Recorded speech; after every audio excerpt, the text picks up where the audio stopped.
Hoy nos convoca un tema puntual, cuál es el de las restricciones de la capacidad. Si me preguntan cuál es el cambio más notable que hubo en la parte general del Código Civil después de la reforma del año 2015, yo no tengo dudas que es en este tema, en el tema de las restricciones a la capacidad.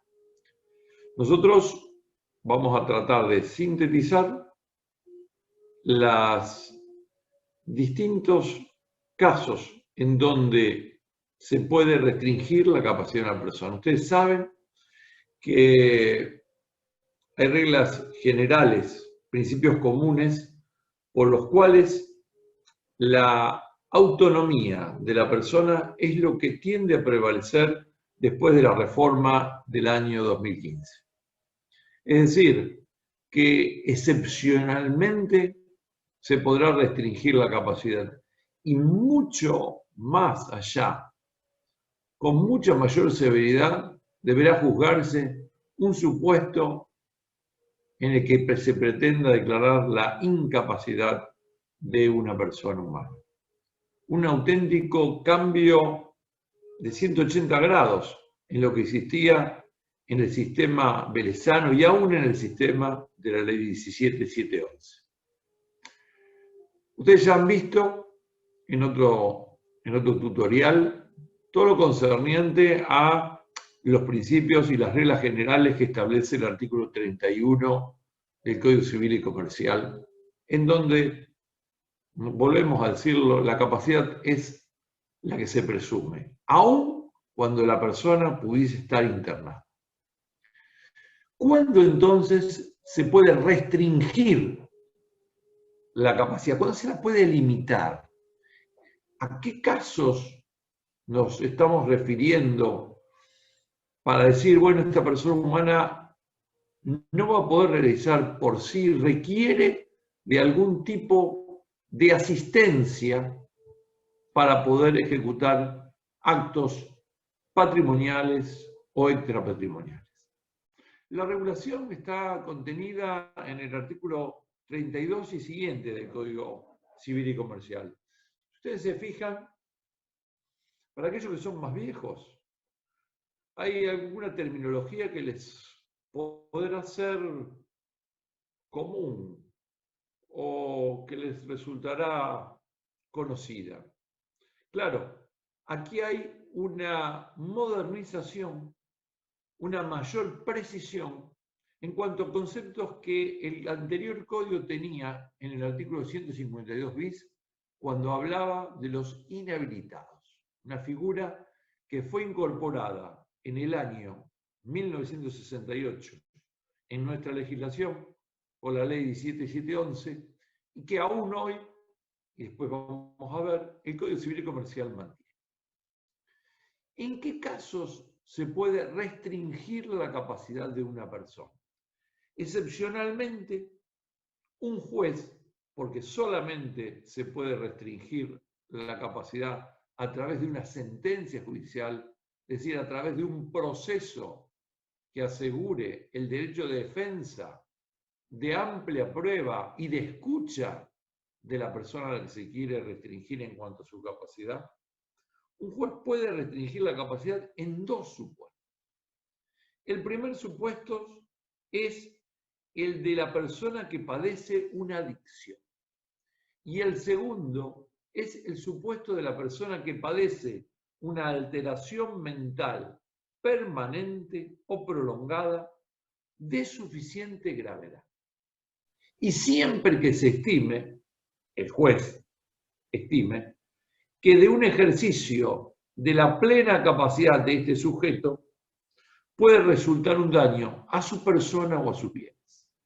Detengámonos un poquito en los recaudos de este artículo 32 y en esa comparación a la figura de los inhabilitados que tenía el régimen anterior. Hoy se habla de dos supuestos. Por un lado se habla de adicción.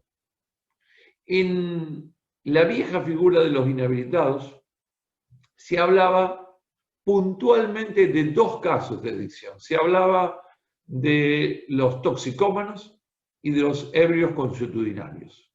Hoy la figura se amplía porque considera cualquier clase de adicción. Claro, también hay que tener alguna consideración. Ustedes en su casa tendrán a muchos parientes, amigos, que permanentemente son adictos a la serie de televisión, adictos al celular. Bueno, no sería este el caso de una restricción a la capacidad.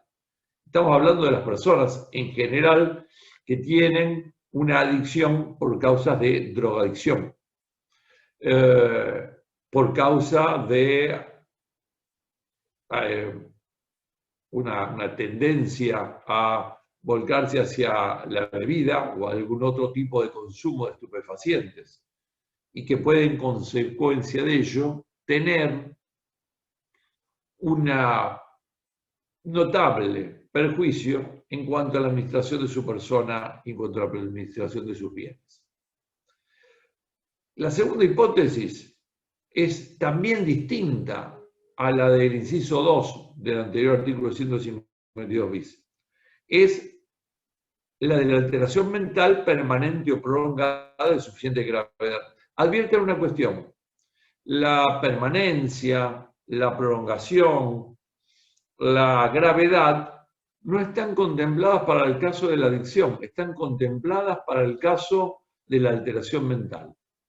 En el anterior régimen se hablaba de las personas que padecían una deficiencia y se discutía si era mental, si era física, si no se llegaba a los supuestos del artículo 141. Hoy es más amplia la formulación, porque se busca un criterio protectorio genérico de alteraciones mentales que contemple enfermedades y casos que no son enfermedades y que sin embargo puedan requerir de algún tipo de restricción. Fíjense que la caracterización de la alteración es que debe ser permanente o prolongada, es decir, no tiene que ser algo que se haya superado, sino que tiene que estar presente al momento que se inicie el juicio de restricción de la capacidad y con una continuidad en el tiempo para que al momento de dictar sentencia se pueda limitar la capacidad de la persona. Hay una particularidad que tiene todo este sistema de restricción y que ustedes tienen que tener muy en cuenta. El sistema es un sistema flexible. Así como los dos supuestos, tanto el de adicción como el de alteración mental, son amplios y permiten la cabida de distintos casos que el juez deberá merituar uno por uno, también es cierto es que el juez, frente a un proceso de restricción a la capacidad, va a tener que, luego de producida la prueba y la intervención del equipo interdisciplinario, podrá determinar en qué casos se restringe y en qué casos no. Es decir, pasamos a un sistema, el actual, en donde hay una amplia libertad, en donde aún dentro de grupos de determinados actos, por ejemplo, dentro de los actos de administración o de disposición que el sujeto puede realizar, puede ser que algunos requieran de restricciones y otros no. Y el juez lo va a detallar puntualmente en su sentencia. Es una sentencia que mira el caso concreto y que tiene flexibilidad para determinar de qué manera colabora con esa persona para que pueda desarrollar más plenamente toda su capacidad y pueda realizar actos no perjudiciales. Claramente todos tenemos alguna situación de discapacidad. Yo veo poco y entonces necesito un determinado lente. Camino mal, necesito un determinado bastón. Bueno, lo que se busca aquí es que esa restricción que el sujeto tiene pueda superarla, siempre tratando de que tenga, que cuente con la mayor autonomía posible y que la ayuda, que el auxilio, que el apoyo que se le dé sea para eso, para que quizás en este momento no pueda realizarlo solo, pero que en un futuro cercano, si es posible, lograr la rehabilitación y que la persona ya deje de utilizar este apoyo, esta colaboración para ciertos y determinados actos. Con lo cual, la tarea judicial es muy importante. Es muy importante porque requiere una mirada muy detenida sobre la prueba que se realice en la causa. Y para determinar en qué casos se requiere de un asistente y en qué casos pueden no necesitarlo. Hasta eventualmente, excepcionalmente, a la persona restringida en su capacidad se le podría llegar a nombrar un representante, alguien que actúe por él, pero eso es un caso excepcionalísimo, excepcionalísimo. El artículo 32, en la última parte, contempla la figura más extrema, la contracara de la capacidad que funciona como principio general, que es la figura de la incapacidad. Nosotros en el sistema anterior tenemos personas capaces, incapaces e inhabilitados. Hoy tenemos personas capaces, capaces con restricciones, inhabilitados y tenemos incapaces. Como última razón, la más grave situación en la que se encuentra un sujeto y que requiera la intervención de un representante que excluya totalmente la posibilidad de actuación de su representante.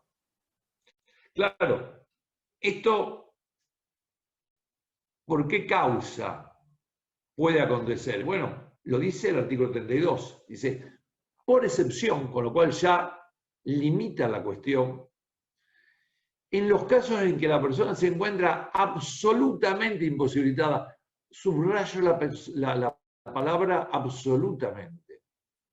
No es que tiene o está privado parcialmente de una posibilidad de interactuar con su entorno.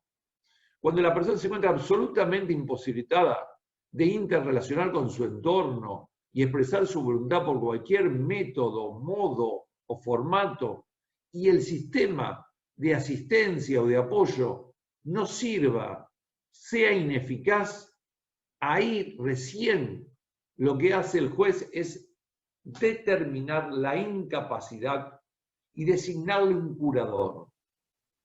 Acá aparecen dos figuras.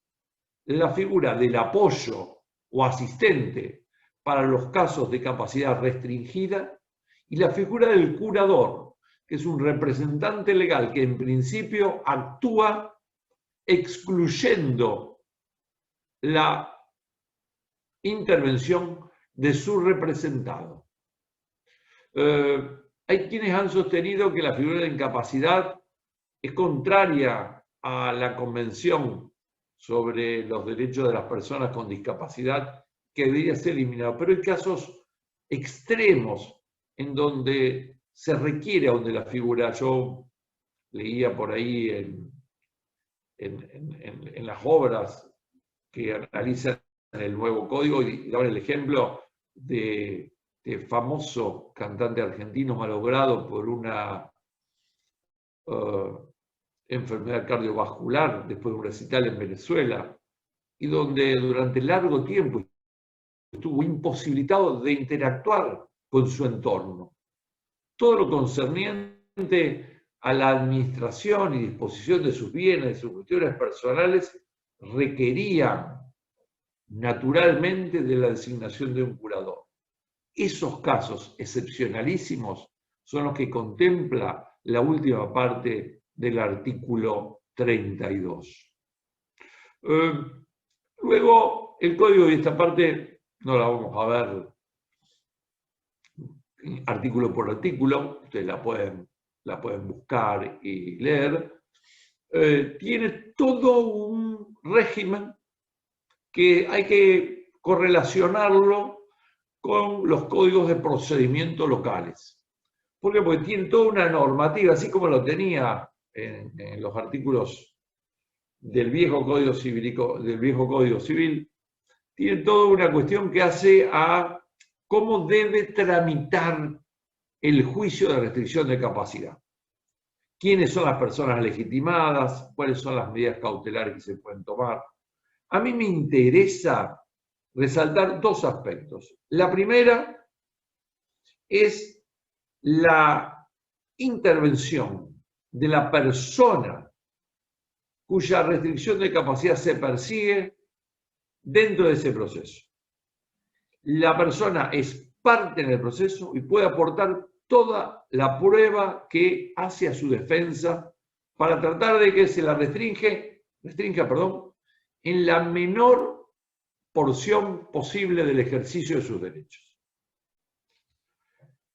La segunda cuestión es que el juez debe tener una entrevista personal antes del dictado de la sentencia con la persona a la que se pretenda restringir los derechos. Es muy importante cuando hay una causa judicial, cualquiera sea, que las partes de la causa conozcan al juez.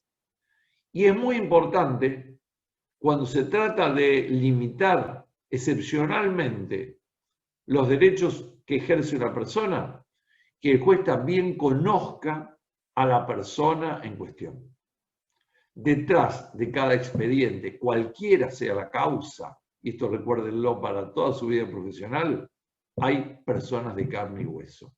Y las personas de carne y hueso que resuelven deben ver y tomar contacto en la medida de lo posible por un principio de inmediatez con las personas que están con intereses en juego en las distintas causas. Esas dos cuestiones me parecen sumamente importantes, sumamente importantes. Y nunca hay que enumerar porque siempre hay una tercera.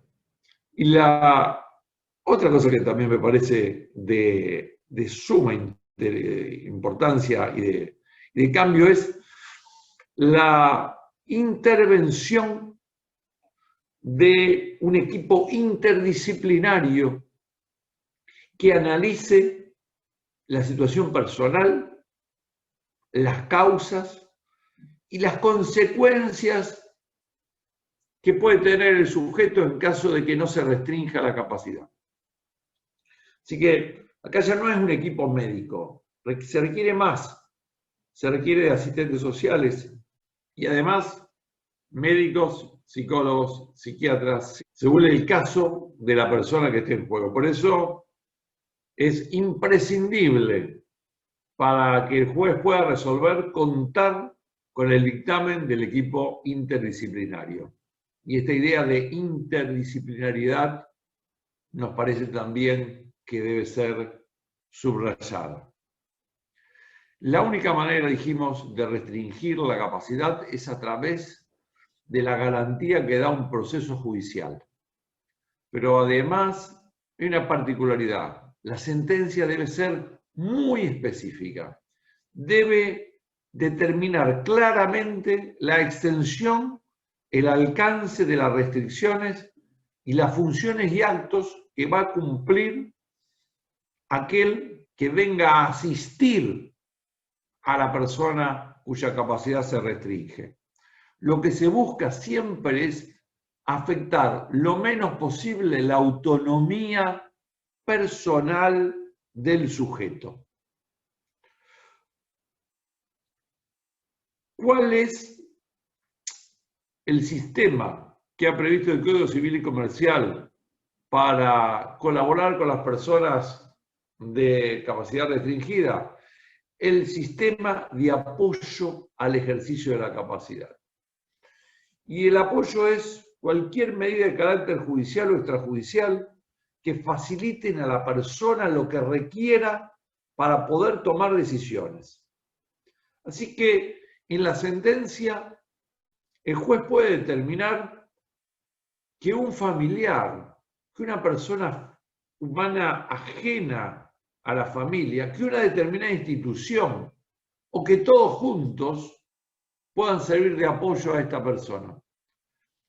O sea, podemos tener apoyos plurales. ¿Por qué? Porque ante cada necesidad, ante cada restricción puntual, quizás sea necesario distintos sujetos que intervengan para que la persona pueda actuar sin perjuicio ni de su persona ni de sus bienes. Esto nos parece muy importante, un cambio, pero en cuanto a la mentalidad existente antes del año 2015, absoluto. Así que ustedes recuerden, el apoyo, el asistente, viene a complementar la voluntad de la persona asistida. Recuerden que acá lo que se restringe es la capacidad, con lo cual la regla general es que la persona es capaz y solamente para aquellos actos que estén establecidos puntualmente en la sentencia se va a requerir la colaboración o intervención de un asistente en modo de apoyo para que intervenga conjuntamente con la persona a la que se ha restringido la capacidad. Y si hubiese algún tipo de conflicto de intereses, obviamente que lo va a tener que resolver el juez que interviene en la causa. Y la sentencia y eventualmente los apoyos deben ser inscritos en el registro civil. Es muy importante, en este caso, la publicidad. En el sistema anterior se declaraba la incapacidad de una persona y este sujeto pasaba a no poder realizar ningún tipo de actos porque era incapaz. Pero hoy, con el cambio de paradigma, esto es totalmente distinto. Y esto es muy importante para mirando hacia adelante, mirando respecto de los actos que pueden o no realizar las personas con capacidad restringida y todo aquello que hace al tráfico comercial. Yo tengo que tener posibilidad de acceso a través de la información que brinda el registro civil, de saber si Gerardo Muñoz puede realizar actos de disposición o de administración de sus bienes, o si para algunos actos de administración o para algunos actos de disposición de sus bienes requiere de un apoyo. Y puede ser que para los actos de administración requiera del apoyo de una determinada persona y que para los actos de disposición requiera del apoyo de otra persona. Entonces, para la seguridad del tráfico negocial, esto es de suma trascendencia. De esta manera, hicimos un primer panorama respecto de los supuestos de restricción a la capacidad y el proceso que va a derivar en una sentencia que va a determinar qué actos van a restringirse en cuanto al ejercicio de los derechos de una persona. Les propongo en un nuevo encuentro hablar un poco más sobre los actos que ha realizado la persona con capacidad restringida y con la figura del inhabilitado para completar algunas de las cuestiones de esta unidad número 6. Recordándoles siempre lo que les decimos. En caso de necesidad, siempre acuda al libro. Gracias.